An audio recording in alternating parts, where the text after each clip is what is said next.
Porbandar toll plaza ખાતે સંભવિત chemical leakage જેવી આપતકાલીન પરિસ્થિતિમાં ઝડપી અને અસરકારક કામગીરી માટે મહાનગરપાલિકાના ફાયર એન્ડ ઇમરજન્સી સર્વિસીસ વિભાગ તથા ટોલ પ્લાઝાના સ્ટાફ દ્વારા સંયુક્ત રીતે મોકડ્રીલ યોજવામાં આવી હતી. આ મોકડ્રીલ દરમિયાન ટોલ પ્લાઝા વિસ્તારમાં કેમિકલ ભરેલા વાહનમાંથી લીકેજ થવાની કલ્પિત પરિસ્થિતિ ઊભી કરવામાં આવી હતી. પરિસ્થિતિ સર્જાતા જ ફાયર વિભાગને માહિતી આપવામાં આવતા ફાયર બ્રિગેડની ટીમ તાત્કાલિક ઘટના સ્થળે પહોંચી હતી અને સુરક્ષા સાધનો સાથે વિસ્તારને સુરક્ષિત બનાવી જરૂરી કાર્યવાહી હાથ ધરવામાં આવી હતી.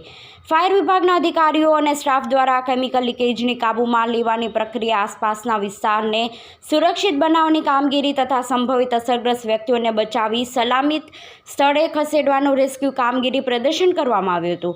સાથે સાથે ટોલ પ્લાઝા સ્ટાફને પણ આવી પરિસ્થિતિમાં કેવી રીતે સાવચેતી રાખવી અને ફાયર વિભાગને સહકાર આપવો તેની માર્ગદર્શિકા આપવામાં આવી હતી. આ મોકડ્રીલનો મુખ્ય હેતુ આપતકાલીન પરિસ્થિતિમાં તમામ સંકળાયેલા વિભાગો વચ્ચે સમન્વય મજબૂત બનાવવો, સ્ટાફને તાલીમ આપવી અને કોઈપણ અકસ્માત સમયે ઝડપી અને અસરકારક પ્રતિસાદ આપી શકાય તે માટે તૈયાર રહેવાનો હતો અને તેમાં સફળતા મળી હતી.